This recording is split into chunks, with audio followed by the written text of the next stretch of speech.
बिस्मिल्लाहिर्रहमानिर्रहीम। मैं वहीं आ रहा हूँ। 8वीं अफ्तार के मनाजिर आप देख सकते हैं। इस वक्त शरबत की तैयारी जारी है और नुमाइश औरंगी पे हम मौजूद हैं और हमारी हर मुमकिन कोशिश होती है कि जितने भी मेहमान यहाँ आ रहे हैं सब अच्छे तरीके से अफ्तार कर सकें। और मैं आपको इस वक्त मनाजिर नुमाइश औरंगी की दिखा रहा हूँ।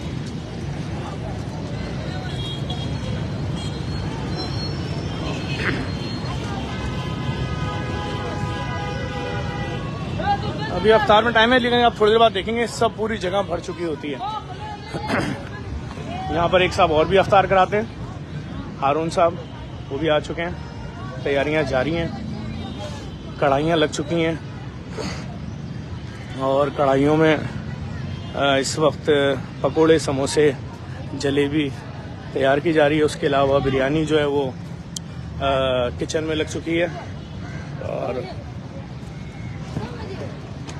हमारी गाड़ी आज गई हुई थी, इसलिए हम फिर मोटरसाइकिल पे आए, इसलिए ओलिया बहुत ख़राब हो गया। अस्सलाम वालेकुम हारून भाई, कैसे हैं हारून भाई?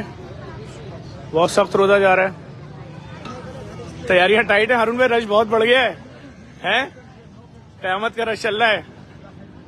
और इस वक्त ये मनाजिर आप नुमाइश औरंगी के देख रहे हैं। फानूस से लेकर हर चीज़ यहाँ लगी हुई है। ख़वातीन भी आना शुरू हो चुकी हैं और हारून भाई की जानिब से ही बिरयानी का अरेंजमेंट होता है। कैसे हैं? खैरियत हैं? खैरियत हैं। और अफ्तारी की तैयारियाँ माशाल्लाह जारी हैं। रात के लिए पाकोला भी आ चुकी है सहरी के लिए। और शायद कैसे हो? और इस वक्त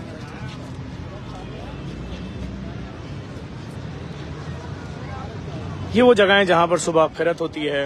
कारी वही ज़फ़र कासमी साहब रोज़ाना तिलावत कलाम पाक करते हैं और फिर जितना मजमा यहाँ बैठा होता है, जो 25-30 हज़ार लोग सब उनके साथ दोहराते हैं, फिर ये उनका तलफ़्फ़ुज़ ठीक कराते हैं। एक माहौल होता है, बहुत बड़ा रमज़ान की रौनक। अस्सलाम वालेकुम मंजूर भाई, खैरियत हैं? कैसे हैं? खैरियत हैं? खैरियत हैं? कैसे हो भाई? खैरियत से? ठीक है भाई, पकौड़े का साइज़ बेहतर हो गया है और माशाल्लाह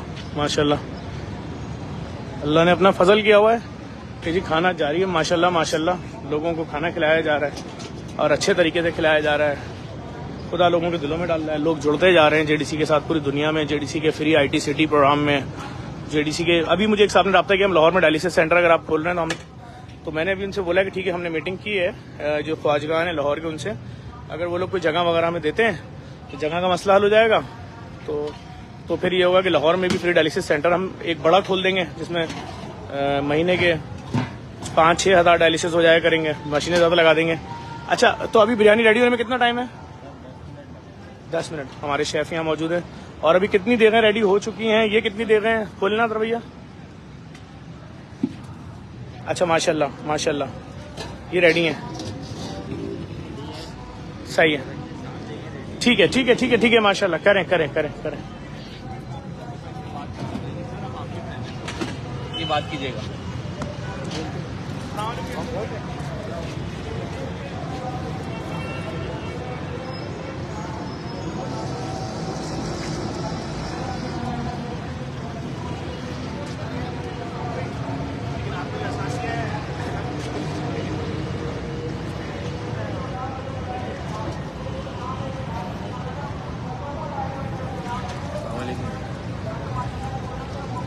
इस वक्त 8वीं अफ्तार की तैयारियां जो हैं वो जारी हैं।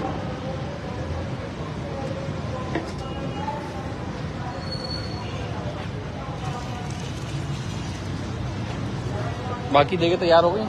7 देगे तैयार हो गई, 3 देगे रह गए।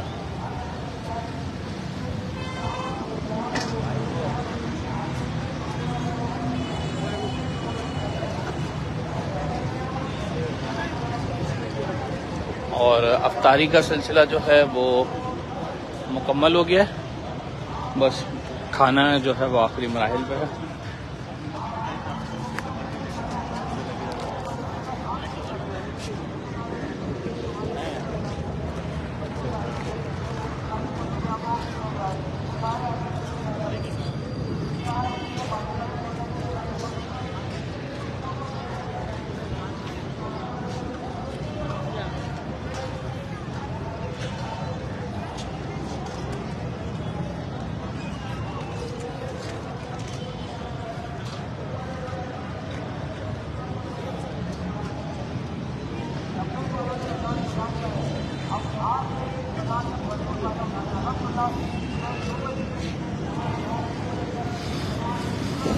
कुछ ही देर बाकी है रोज़ा खुलने में और लोग आकर जो है वो बैठना शुरू हो गए। फैमिलीज इस तरफ हैं और जेंट्स आगे हैं।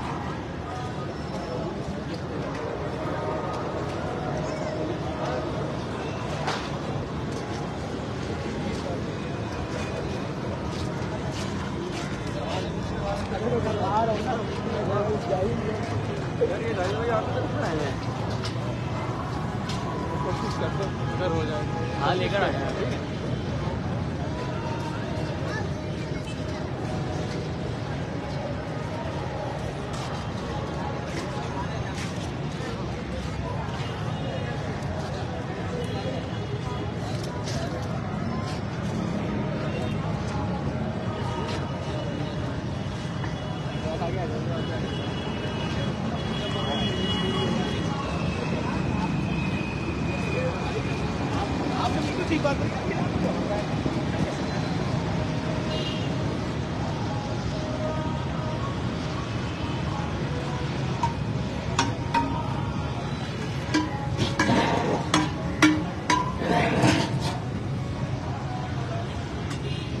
फरीद भाई वो वाली देखे कितनी देर में तैयार हो जाएंगी?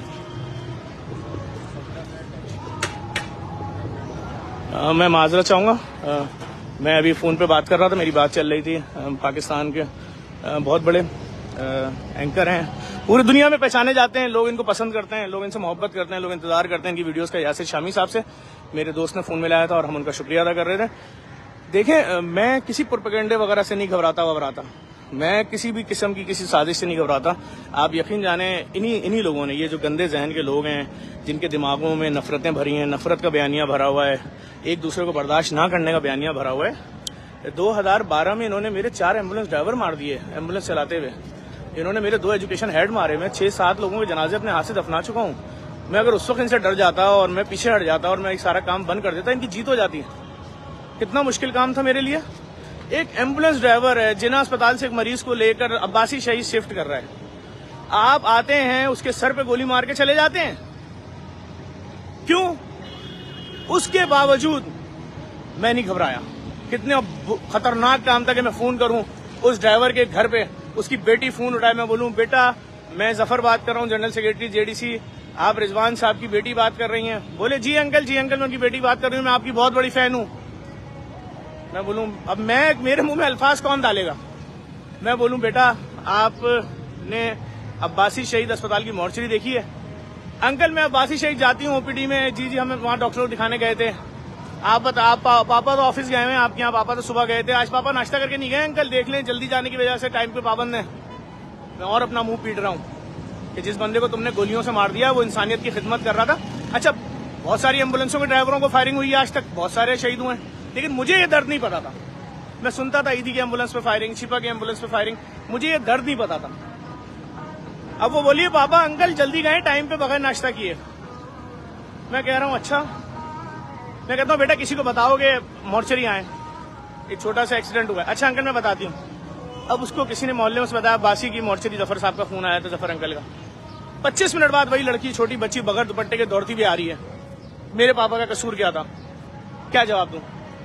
कोई जवाब नहीं होता था मेरे पास। मैं अपना मुंह पीट रहा होता था। क्यों हमारे मुल्क में इंतहा पसंदी, फिरका वारियत, लिसानी तासुब, दहशतगर्दी, धमाके, खुदकश हमले अकेले फेस किया भाई। 4 एम्बुलेंसों पे फायरिंग, 2 एजुकेशन हेड मारे गए, 1 रजाकार मारा गया। ये 2012 की बात है। मैं नहीं हटा पीछे। उसके बाद जब 2013 में क्रिश्चियनों की बस्ती जोसेफ कॉलोनी जली, मैं सबसे पहले वहां खड़ा हुआ था। जो भी सानिया पाकिस्तान में हुआ मैं गया, मैंने लोगों की मदद भी की, रेस्क्यू भी किया, रिलीफ भी दिया, पैसों से भी मदद की लोगों की। क्यों पीछे हटूंगा भाई? मुझे सब पता है जो हमारे खिलाफ कैंपेनें चला रहे हैं इसके पीछे कौन सा माइंडसेट है, किस हद तक ये लोग जाते हैं। क्या सिर्फ ये तंजीमें होती हैं, इनके फलाई इदारे भी होते हैं या इनके मिलिटेंट विंग भी होते हैं, मुझे सब पता है। ये किस हद तक जा सकते हैं मुझे ये भी पता है। मैं इनसे नहीं डरता वरता। तो भाई मैंने अभी उनको, मेरे दोस्त ने फोन में लाया था यासिर शामी साहब को, मैंने इनका शुक्रिया अदा किया कि मुझे आपकी वीडियो मिली है, जिसमें आपने वही बात बताई जो सच था कि भाई हम गरीब के लिए दस्तरखान पे फल पहुंचाने के लिए अगले साल भी चीखेंगे। 100 रुपए दर्जन केला है सरकारी रेट, तुम्हें मिल रहा है 50 का, 50 तुम्हारा प्रॉफिट है, तुम 600 का बेच रहे हो। क्यों? गरीब अपने बच्चे को अफ्तार में केला ना खिलाए? मैं करूंगा। देखो इस बार भी इंसान बने ना तुम सारे माफियाज, अगली बार भी बनोगे। और मैटर सिर्फ इतना सिंपल सा है। रह गई बात शुतुरमुर्ग हिरन की, सेठ अमीर आदमी खुदा ने जिसको दिया वो जो चाहे खिलाए। उसने मुझे बोला खिलाओ, मैं खिलाऊंगा। आपको बहाना चाहिए जेडीसी के खिलाफ झूठा प्रोपेगेंडा फैलाने का। हर साल रमजान में आप करते हैं। मुझे ये बता दो खाली, कोविड में वो कौन सा इदारा था जो रोजाना 35,000 बोरे राशन बांट रहा था? अगर कोई इसके करीब, अगर कोई रोजाना 3500 बांट रहा था ना, उसको ले आओ, बताओ मुझे, सिर्फ बता दो ताकि मैं शुक्रिया अदा करूं ना उसका। 35,000 बोरे और रोजाना लाइव वीडियो कि ये रहे 35,000 बोरे, ये रहे 400 सुजुकियां जिसमें लोड हो गए, हर गली, हर मोहल्ले, हर एक के पास जाएगा। उनैद लखानी मैंने ऐलान किया जिसके पास कोई अस्पताल पड़ा हुआ है खाली दे दो बंद। क्यों? तमाम प्राइवेट अस्पतालों ने फिक्स कर दिया था कि 14 दिन कोविड का मरीज रहेगा, 22 लाख रुपए हम लेंगे। क्यों भाई, क्यों लोगे 22 लाख रुपए? इन लोगों को कोई पूछने वाला नहीं है। मैंने कहा जिसके पास खाली जगह है मुझसे राब्ता करो, मैं अस्पताल बनाऊंगा। परवरदिगार आलम ने मौजज़ा किया, वो ऑक्सीजन सिलेंडर जो इतना बड़ा नहीं मिल रहा था मुल्क में, हमें ऑक्सीजन प्लांट मिल गया। खरीदा हमने, बहुत महंगा खरीदा। हमने ऑक्सीजन प्लांट लगा दिया पूरा कंटेनर के साइज का। हमने उसका क्या कहते हैं वहां पर ऑक्सीजन सिलेंडर, वो BiPAP, CPAP, ventilator, ICU, HDU, emergency rooms, क्या काम किया था। उनैद लखानी साहब ने बिल्डिंग मुझे रेडी करके दे दी, खंडर बिल्डिंग 4 दिन के अंदर। मैंने मशीनें भर दी उसमें, फ्री में खोल दिया लोगों के लिए, बिल्कुल जियाउद्दीन अस्पताल के सामने नाज़िमाबाद में, नॉर्थ नाज़िमाबाद में। किसके लिए? कि तुम जिंदा रहो भाई। माफियाज को बुरा लगा होगा क्योंकि धंधा डिस्टर्ब हो रहा है। 14 दिन के 22 लाख रुपए मिल रहे थे। के इलेक्ट्रिक के खिलाफ कौन खड़ा हुआ? क्यों के इलेक्ट्रिक ने किसी तंजीम की एफआईआर नहीं कटवाई, उनके खिलाफ पर्चा नहीं किया आज तक? मैंने बोला अगर कोई भी मरा इस बारिश में 2020 में, तो जफर अब्बास जब तक उस मैयत की एफआईआर के इलेक्ट्रिक के मालिकों के नाम से नहीं कटवाएगा सोएगा नहीं। और मैंने कटवाई, 27 एफआईआर कटवाई और 6.5 लाख पोलों पर 98 अरब रुपए की अर्थिंग करवाई। आग तो लगेगी किसी न किसी को जिसका पैसा लगा है। तो बात यह कि हम तो माफिया से डरते ही नहीं भाई। हम तो भाई दिन में भी रोडों पे हैं, सुबह भी रोडों पे हैं, सारा साल रोडों पर हैं। आप अपने खून के टेस्ट कराते थे कर्जा लेकर, जो गरीब लोग थे अपनी सोने चांदी की चीजें बेच के, बेटी का जहेज बेच के आप सोने सिर्फ खून का टेस्ट कराते थे। मैंने आपको बताया कि ये टेस्ट की कीमत 17 रुपए जो आप 4,500 रुपए का करा रहे हो, वो भी कर्जा लेके। और उसके बाद मैंने 8 अरब रुपए की दुनिया की लेटेस्ट तरीन मशीन, जिसकी इस साल अमेरिका में नुमाइश थी, जिसको दुनिया देखने गई हुई थी, अभी लोग पाकिस्तान वापस नहीं पहुंचे थे, वो मशीनें पाकिस्तान में लगवा दी नुमाइश औरंगी पर।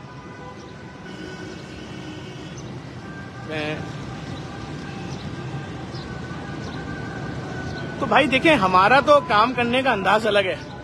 हम जो काम कर रहे हैं उसमें जो नफरत, जो जिनके दिमागों में जहर है, जो अपने अलावा कहते हैं सबको मार दो, उन लोगों को बर्दाश्त नहीं होगा। वो टाई लगाए हुए भी हो सकते हैं, वो किसी चैनल का एंकर भी हो सकता है, वो बहुत साफ सुथरा साफी भी हो सकता है। लेकिन हमें पता है ना, ये साफी जो हमारे खिलाफ झूठी कैंपेनें चला रहे होते हैं, किस तंजीम से वाबस्ता होते हैं, इनका एजेंडा क्या होता है, ये क्यों नफरत का बयानियां दे रहे होते हैं, ये किसी को भी कत्ल कर देने तक इनके अंदर जहर क्यों भरा हुआ होता है, कि कौन सा नैरेटिव लेके जी रहे हैं, कि इतनी इंतहा पसंद। भाई माफिया मांगो ना सारे। जिसने पोस्ट लगाई थी जेडीसी को 22 अरब रुपए सिंध गवर्नमेंट से मिल गए। अब हंसते हुए पोस्ट कह रहे हो कि वो तो हमने गलती से 10 साल पे जरब कर दिया था और 20 साल और 25 साल पे जरब करके फिगर लगा दिया था। अरे तुमने 1000 साल पे जरब कर दिया था, माफी मांगो। तुमने जानबूझ के रमजान से पहले प्री प्लान तुम हर साल ही कैंपेन करते हो, तुम्हारी तंजीम, ताकि लोग गुमराह हो और जेडीसी अपना काम पूरे पाकिस्तान में ना फैला सके। मैंने तो इतनी सी बात बोली ना, पूरे पाकिस्तान में फ्री लैब बनानी है। जिस तरह मैं आज फ्री डायलिसिस सेंटर यहाँ से सियालकोट तक खोल चुका हूँ, पूरे पाकिस्तान में खोलूंगा, हर शहर हर गाँव में। तुम्हें पता है तुम्हें प्राइवेट माफिया पैसे दे रही है कि अगर इसने खोल दिया तो हम लोगों का बनेगा क्या? तो भाई मैं आपसे डरने वाला नहीं हूँ, ना मैं आपके किसी प्रेशर वेशर में आऊंगा। और ऐसे बहुत सारे जहन मौजूद हैं जो अच्छे और साफ सुथरे